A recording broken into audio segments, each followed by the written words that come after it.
तो लीजिए दोस्तों, कक्षा 12वीं मध्य प्रदेश वाले विद्यार्थियों के लिए आपकी 2022 की वार्षिक परीक्षा का पेपर आ चुका है। दोस्तों, आपको कैसे प्रश्न पूछे जाएंगे, इस सारी की सारी जानकारी इस वीडियो में दी जाएगी और प्रश्न के उत्तर भी बताए जाएंगे। ये पूरा पेपर आपको मैं बताऊंगा दोस्तों, उत्तर सहित।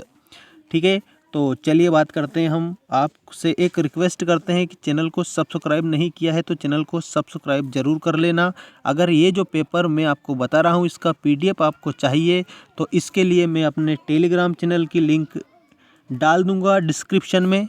और वैसे भी आप मेंस एजुकेशन सर्च करेंगे टेलीग्राम पर तो आपको वहाँ पर हमारे टेलीग्राम चैनल की लिंक मिल जाएगी और आप वहाँ से ये पूरा का पूरा पीडीएफ प्राप्त कर सकते हैं।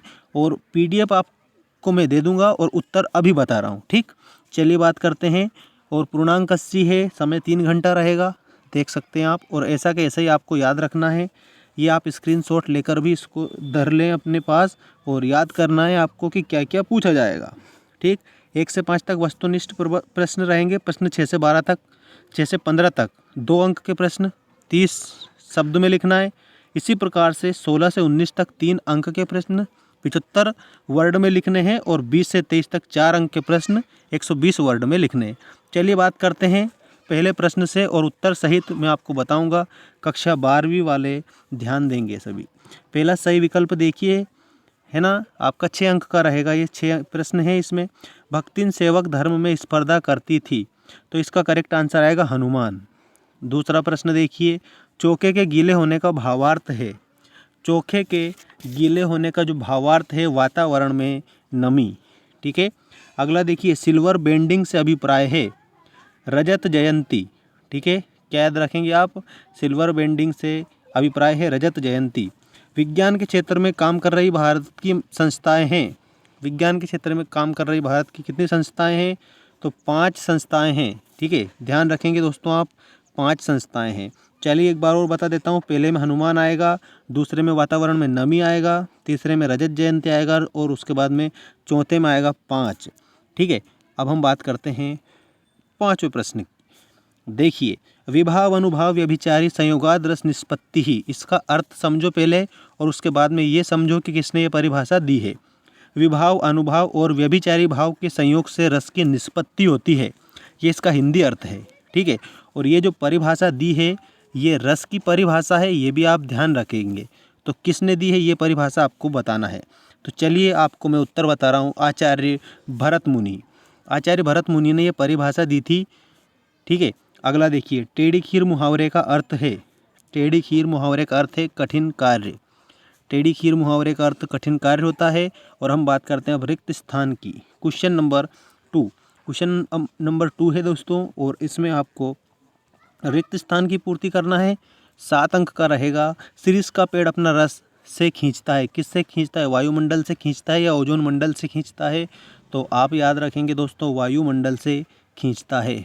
ठीक है, वायुमंडल से खींचता है शीरीष का पेड़।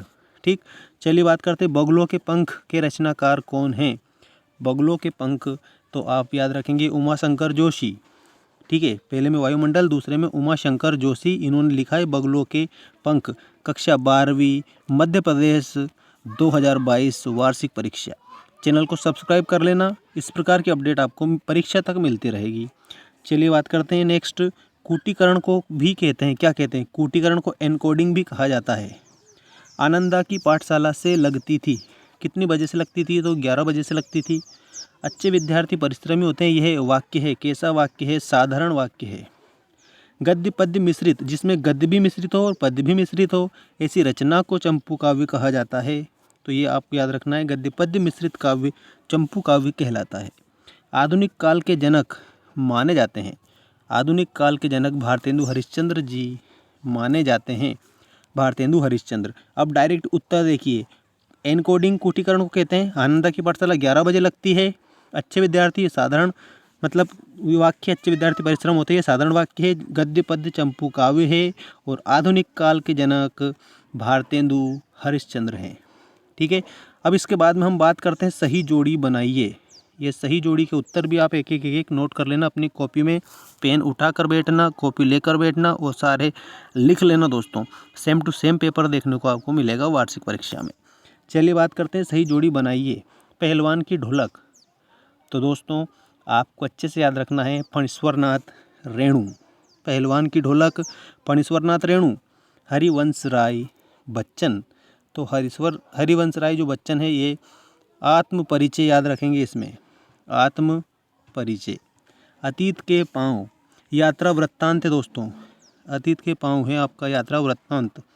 हिंदी भाषा की लिपि देवनागरी लिपि है, हिंदी की देवनागरी है, पंजाबी की देवनागरी है, आपको ऐसे याद रखना है।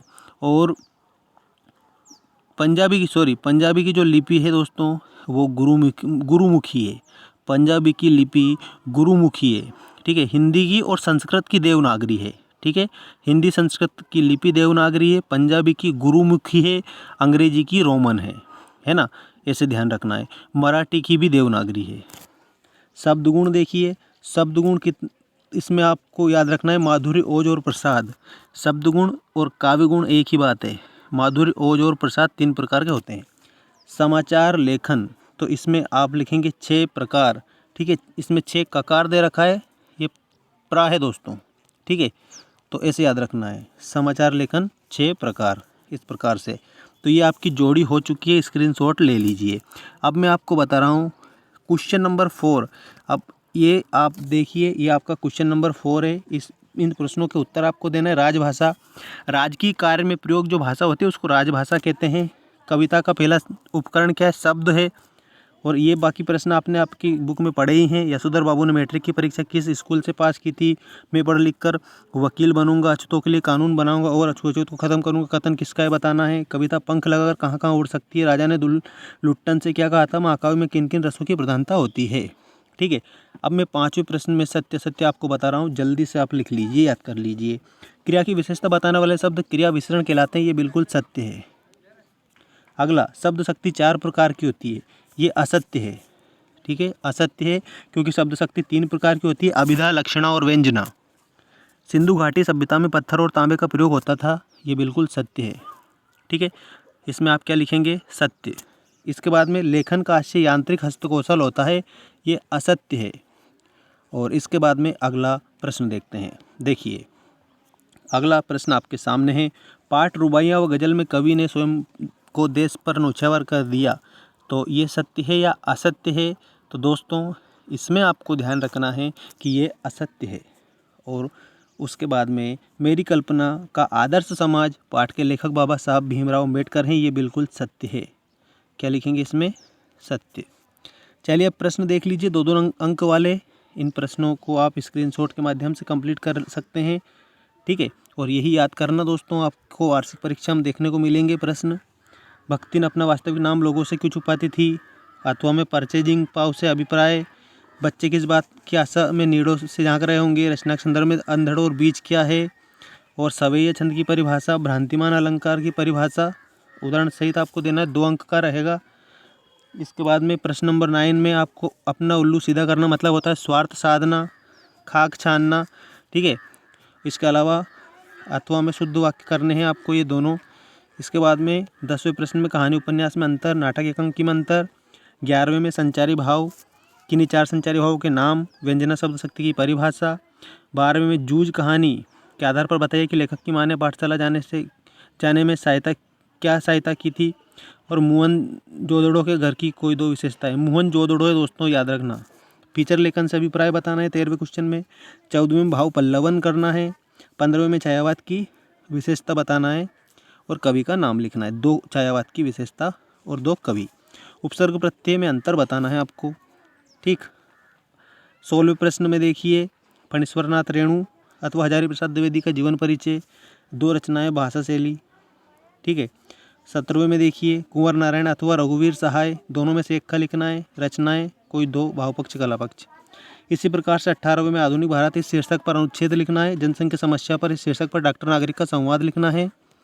और 19वां प्रश्न ये अपठित गद्यांश है, इसको पढ़कर आपको उत्तर देने हैं। 3 अंक का है ये, स्क्रीनशॉट ले सकते हैं इसका। और ये इसके प्रश्न हैं, ठीक है। और अथवा का भी देख लीजिए। अथवा अथवा वाला ये दिया है और देख सकते हैं आप, ये अथवा का पूरा है यहाँ से यहाँ तक, और ये इसके प्रश्न हैं। इन प्रश्नों का उत्तर इसको पढ़कर ही आपको देना है। इसी प्रकार से 20वां जो प्रश्न है, इसमें संदर्भ प्रसंग सहित आपको व्याख्या करनी है। देख सकते हैं 4 अंक का ये प्रश्न है, अथवा में दिया है। इसको भी आप दोनों को कंप्लीट करेंगे वार्षिक के लिए, यही तो बेस्ट चीज़ है।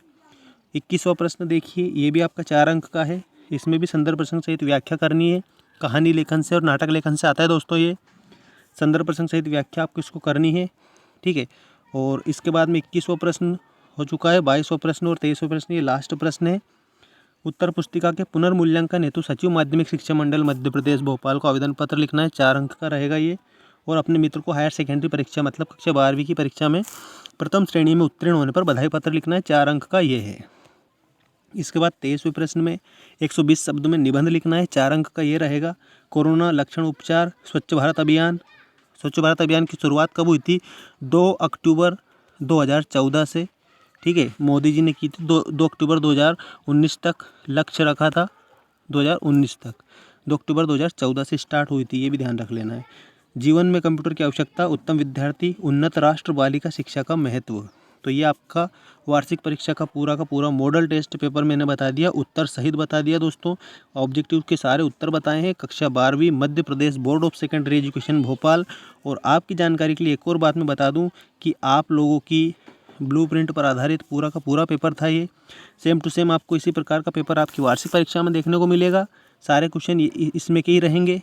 और एक जानकारी और मैं आपको देना चाहता हूं कि सभी के पास में अगर प्रश्न बैंक है तो प्रश्न बैंक में जितने भी ऑब्जेक्टिव दिए गए हैं उन सभी ऑब्जेक्टिव टाइप प्रश्नों को कंप्लीट करिए और उसमें से आप याद करिए, तो आपको उसी में से 100% परीक्षा का पेपर कंप्लीट आएगा। और वही चीज़ है।